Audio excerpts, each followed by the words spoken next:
You are listening to This is Oklahoma, hosted by Mike Hearn, telling stories of Oklahomans and those that have made it their home. This podcast is presented by the Oklahoma Hall of Fame, telling Oklahoma story through its people since 1927. For more information on the Hall of Fame, go to www.oklahomahof.com and follow them on Instagram for daily updates at oklahomahof. So where then, after you get all your equipment and your wife says you're spending too much, not too much, but you're spending a bit of money, like this better work, where's that first gig? Like, are you out there saying, hey, I'm a singer, like hire me, or does someone just give you a chance straight away? No. I wish that's how it worked. Yeah.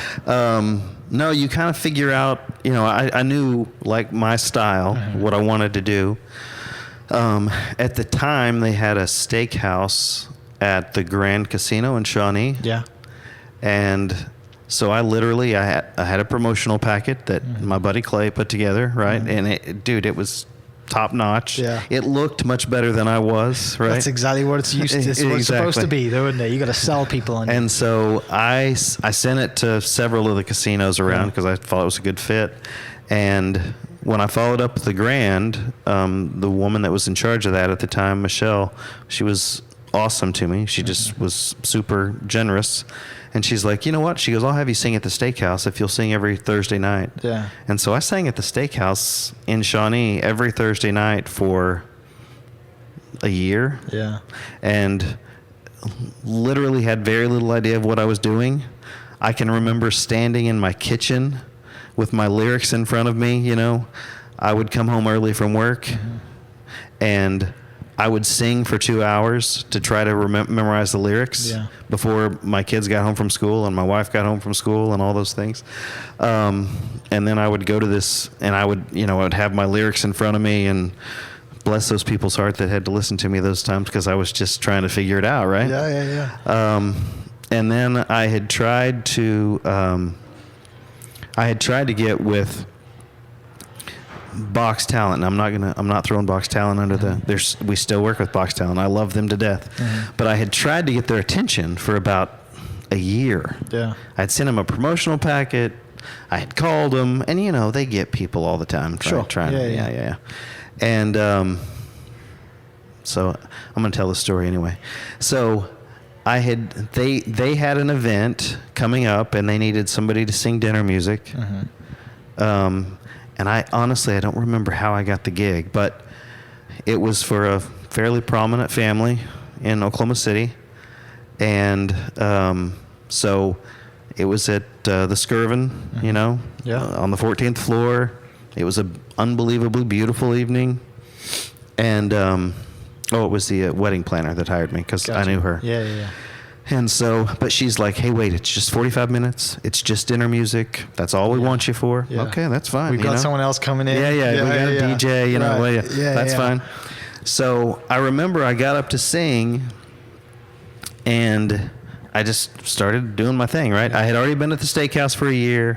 I had the songs pretty down pat. You knew your set at this point. Yeah. And it was probably the first time that as a performer I went, okay, this is working, right? Yeah.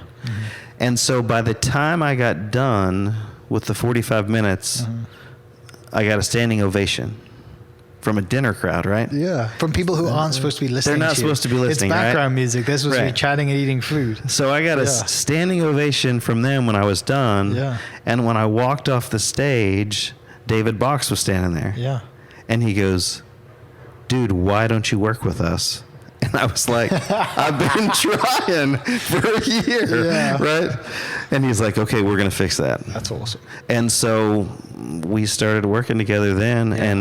And from there, they have kept me busy. And so I chase stuff down on my own, right? And I run it through them and they chase stuff down. It's been good for both of us. Well, it's a product of you being very good at what you do and putting in years and years. And even if you didn't do that show, that dinner, someone, eventually by doing so many reps, you're going to get that gig, right? Yeah. If you do it long enough for as good as, at the level that you do it at, someone's going to notice. Yeah. You just happen to notice a pretty big event at someone's wedding, and the guy owns the.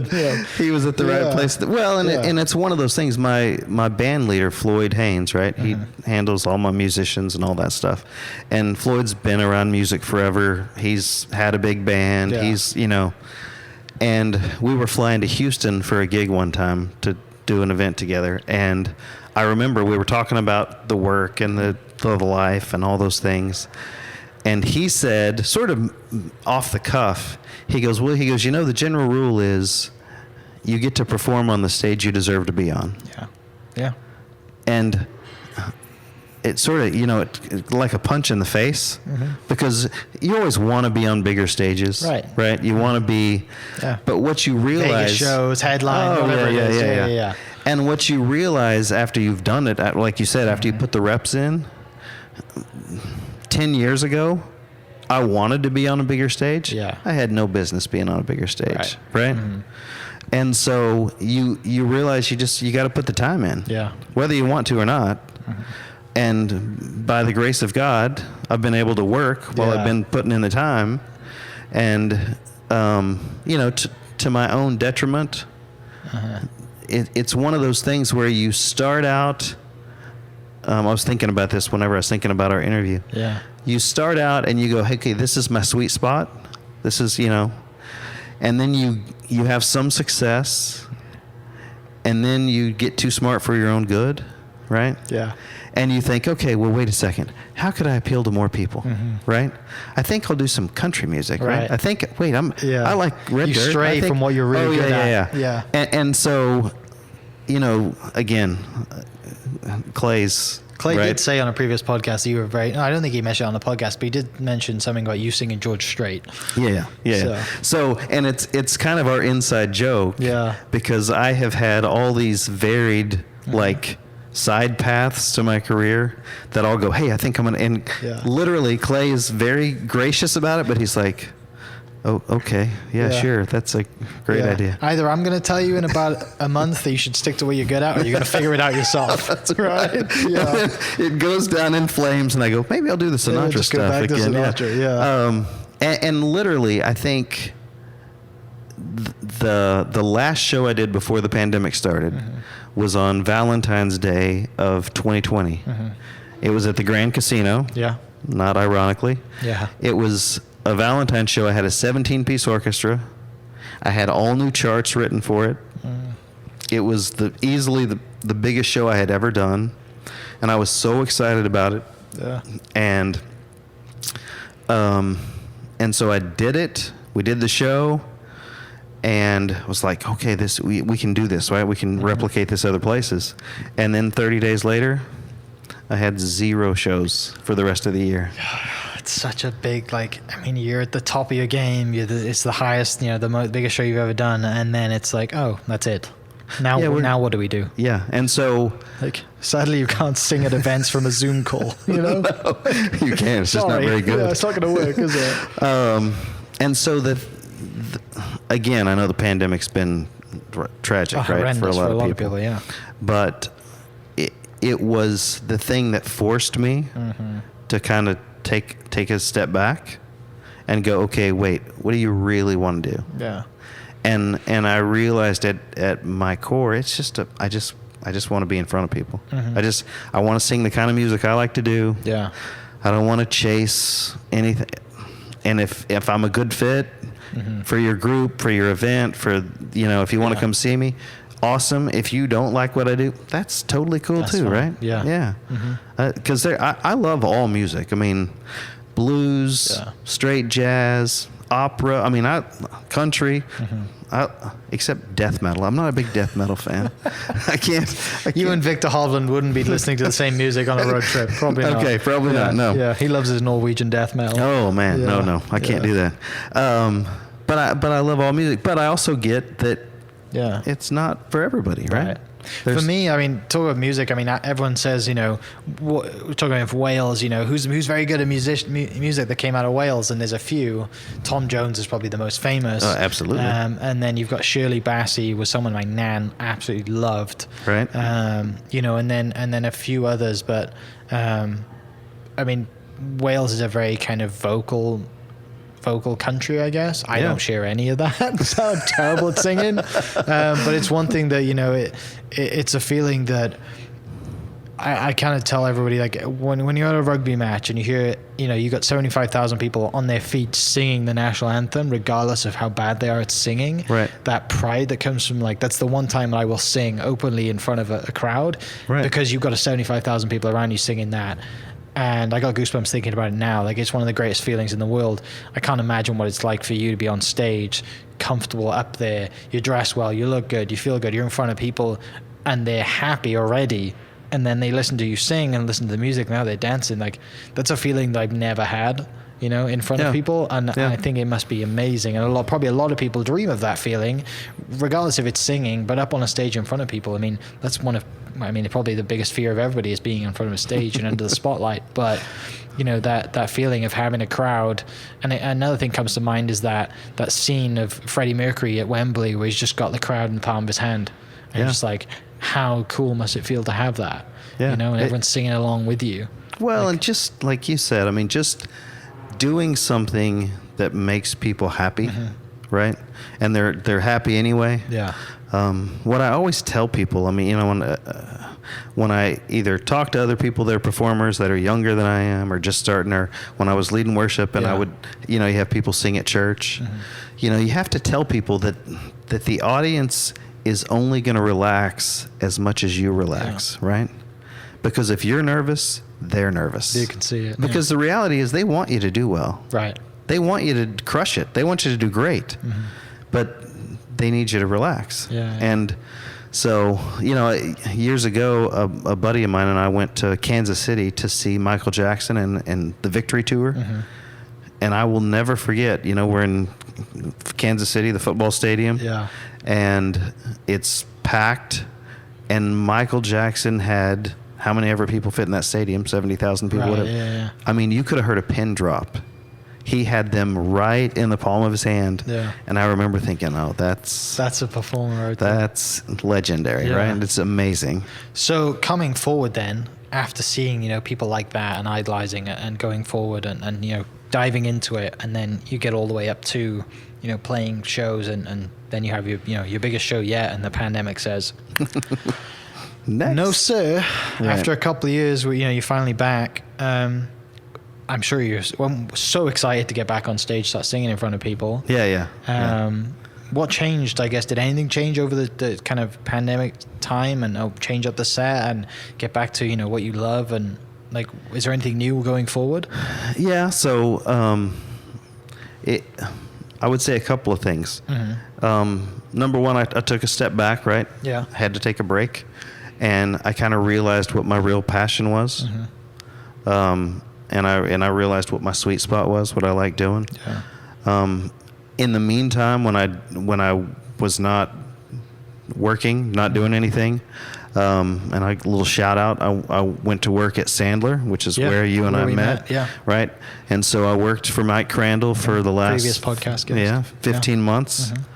And what I learned while I was teaching other people, I would say in many ways just changed my life. Just so much about the little things, about setting expectations, about making it about the other person. I'd always known that, right? As somebody on stage, it's about the audience. It's not about me.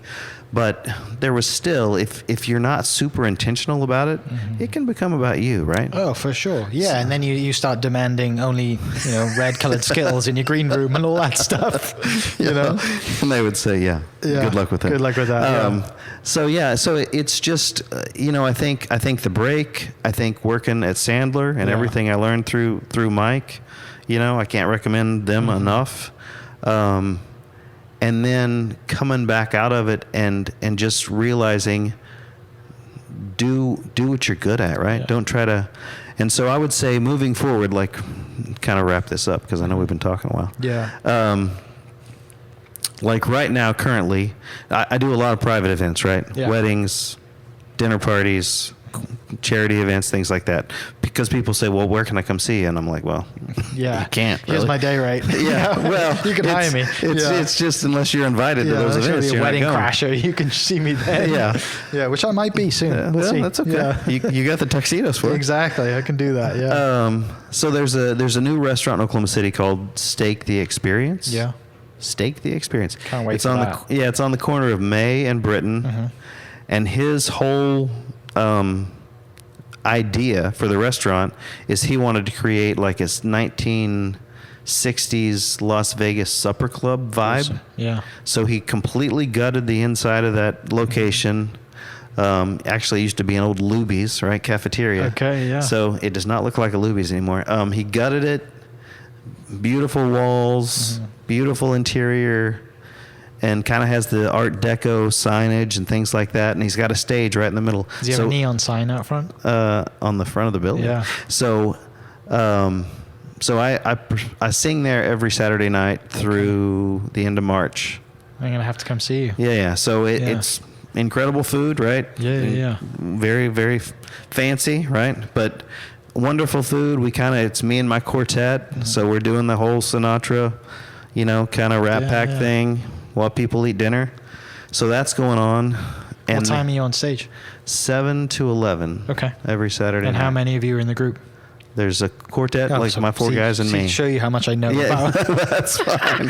I'll keep that one in. There'd be four of us. Yeah.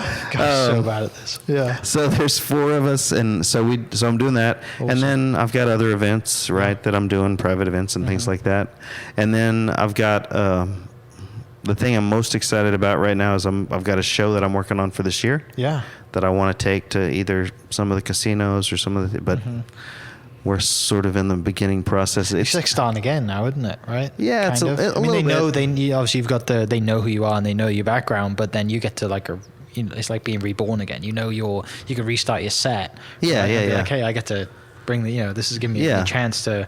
Not very often do you get 2 years or a year and a half off to say, hey, I want to build a new set and Right. plan that. No, Where do I want absolutely. to go from now? And what does my set want to look like for the next year to 5 years or whatever it is? Yeah, well, in the So- show that I created, Yeah. I literally thought of back in 2013, and sort of toyed with it. But as I said, right, all these different paths, and then I just over the pandemic, I thought, okay, you know what, I'm going to do it. Yeah. And so we're gonna do it this year, and we're gonna see Awesome. how it goes. But it'll be fun regardless. So people can I guess go to the website to see or They can. listen to you on Spotify and all the other platforms. Go to wadetower.com. Okay. You can listen to me on iTunes. Yeah. Feel free to buy 100 CDs for yourself. Yes. Spotify, Pandora, Amazon Okay. Music, cdbaby.com. All platforms. You can go to, yeah. I know that's all Facebook, linked through the website. all those places. Yeah. You can Okay. get to all those through wadetower.com. So So finishing up, what is your favorite song to Oh, sing? wow. What is your favorite song to sing, to perform? And if you don't mind, I would love to hear you sing. Oh. So I don't know if the people in this room, people in the Wow. coffee shop are going to be serenaded soon. yeah, but that's that's a big ask. do you, what would I guess be your favorite song to perform? I would say it probably varies, right? Depending on where things are.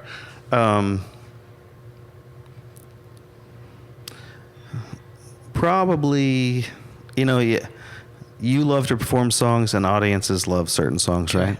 Yeah. So I don't know if I have a favorite, but I would say Fly Me to the Moon is because it's just one of those songs, right? As soon as you start singing the first line, people go, oh, I Is like that one to get people on the dance floor, or is that an end of the night song for you? No.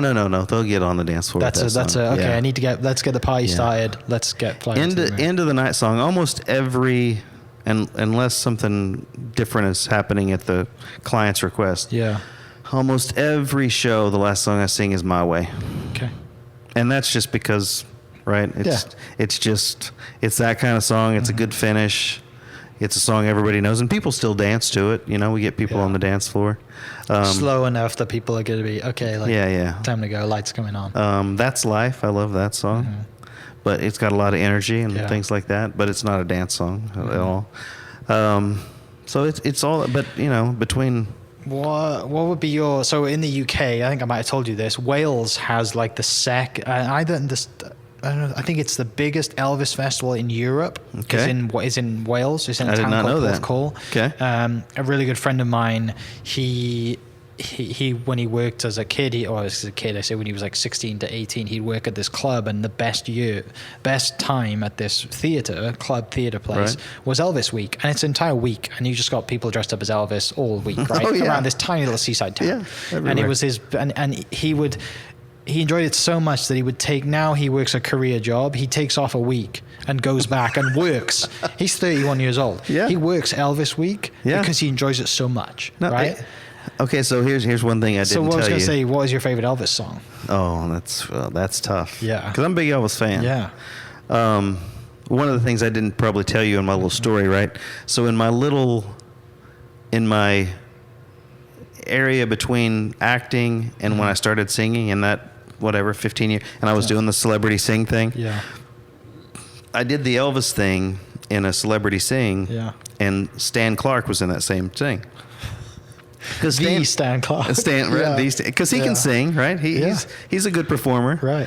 And he had at one of the Eskimo Joe's anniversary things, he had an Elvis competition years and years ago, and so he asked me if I would be in it because he said, we don't have a local guy in it. Right. People coming from all over. Yeah. I was like, okay, I can't wait to hear his sure. story on the podcast. He's got to come on soon. Yeah, he should. Yeah. Dude, he's got a ton of stories. Yeah. So I was in this Elvis, and there was, 8 or 9 of us, right? But the other guys in the competition were very serious about it. I mean, they were very serious about it. All the dance moves down. Oh, and so hundreds of dollars, maybe thousands in the suit. Oh, there's no outfit. doubt. Yeah, all their suits were the custom. Hair, everything, glasses. And part of the marketing was before the competition, we all had dinner together at Eskimo Joe's in our outfits, right? How many Elvis are we talking here? Like 8 or 9. There's 8 or 9 of us. So good. And so we're all sitting around eating dinner, and one of the Elvises goes, "Hey, how many of you guys think Elvis is still alive?"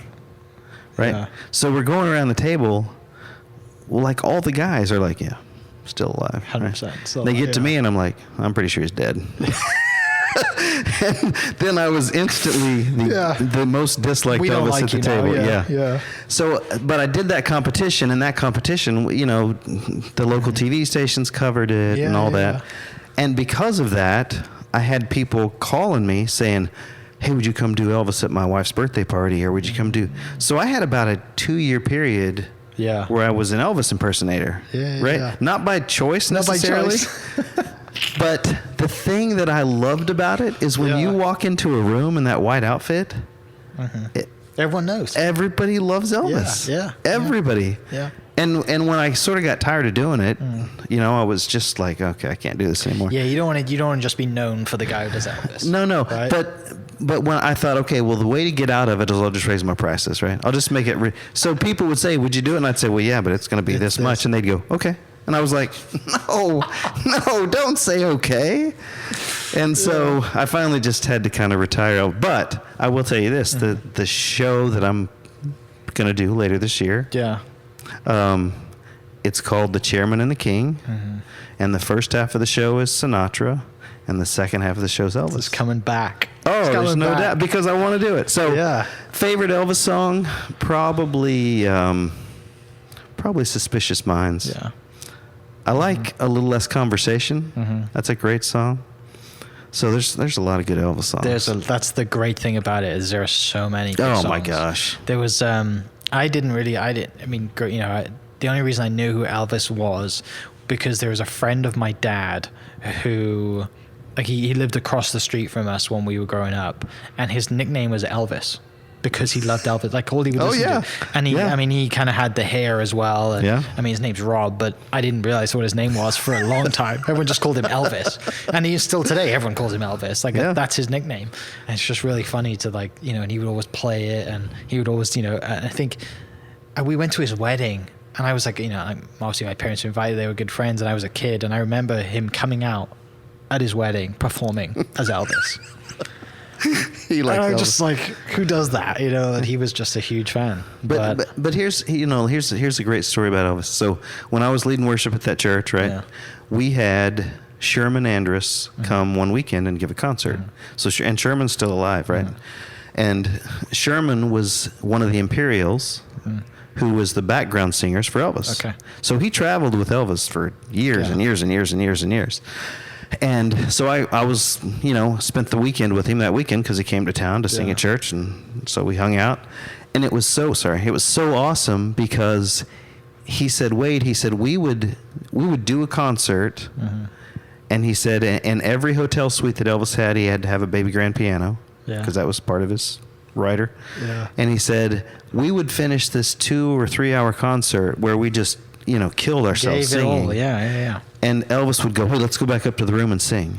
And we were like, just loved it. Elvis, come on, dude. And he's like, come on, let's all. So he said we would go to his suite, and then we would sit down at the piano. And he said he's the only white guy that I ever met that knew more gospel songs than I did. Yeah. And he said we would sing hymns and gospel songs until 5 or 6 in the morning. God, that's amazing. And he said never would have thought that. No, he said he just loved music. Yeah. And he loved, gospel songs and hymns. And so, it's just, obviously Elvis kind of took a bad path towards the end. Yeah. But none of us are perfect. It happens to a lot of people. He's not the only one. No, far from it. Right. Far from it. I still remember, now this is going to make me seem like an Elvis weirdo. I still remember my dad and I still remember where we were in the car whenever they announced on the radio that Elvis had died. Yeah. I was like, wait, what? Yeah. What? No. So, anyway. I don't remember that. I do. I mean, I have significant moments in life. We remember someone died. For me, I remember when Michael Jackson was. I was when Michael Jackson died. Yeah. I was in a nightclub actually. It was like a Saturday night in Wales, and everyone was like, because we were 6 hours ahead, and it was like, oh, Michael, what? Really? Okay, fair enough. I think it was Michael Jackson anyway. But yeah, mate, this has been awesome. It's been we're just over an hour. Oh man, okay. Of telling stories. We could sit here forever to talk about fashion and singing. There you go. Do you want to sing a little song for us, a little verse? Acapella, right? Because this is you're throwing me under the bus. I mean, you can. I mean, I can go over there, grab my headphones, and make sure the levels are good. If you want to sing, no, it's fine. I'm trying to think of what I would sing. What would you sing? Let me grab the headphones real quick. Okay, you're gonna grab the headphones. Just so you're not like blowing out my microphone. You sing many times, right? He has heard me sing more than he wants to. Tell you what you want to hear him sing. This is. What should he sing? Put him on the spot. Yeah, this is the thing when I sing places. And people say, "Oh, I bet your wife loves to hear you sing." And I'm like, "Well, she did the first 5 years. Now she's just bored of it." Yeah. Now it's like, okay, I get it. You should sing. Good for you. I mean, you didn't have to sing a full song. Just just a little, we can just close you out with for everyone listening, we can go to wadetower.com. I'll put the links in the description. And there we go. And fly me to the moon and let me play among the stars. Let me see what spring is like on Jupiter and Mars. There we go. Pretty freaking good, that, isn't it? I don't know. He's only been doing it for a couple of decades. a little while, yeah. A little while. Awesome, mate. Thank you so much. Appreciate you coming on the podcast. Appreciate you putting this together. I know there's a lot of other guests we've talked about, that are going to come on because of your connections. I really appreciate that. I'm looking forward to growing our friendship and being in the same place. And I'm going to have to come down to Stake the Experience to hear you sing. In your arena, in your place to be. So and who doesn't love steak? Absolutely. So thanks so much for coming on the podcast. For people listening, I'll put the link in the description for wadetower.com and his social media stuff, and hire him for sure. If not, come to Stake the Experience. There we go. So thanks for listening, guys, and we will see you next episode. Cheers. This podcast is presented by the Oklahoma Hall of Fame, telling Oklahoma story through its people since 1927. For more information on the Hall of Fame, go to www.oklahomahof.com and follow them on Instagram for daily updates at oklahomahof. Thank you for listening. We are inspired by those around us and hope that you are too. Make sure you subscribe to this podcast on your favorite podcast platform and leave us a review so we can keep telling your stories. For more great Oklahoma content, follow This Is Oklahoma on Facebook and Instagram.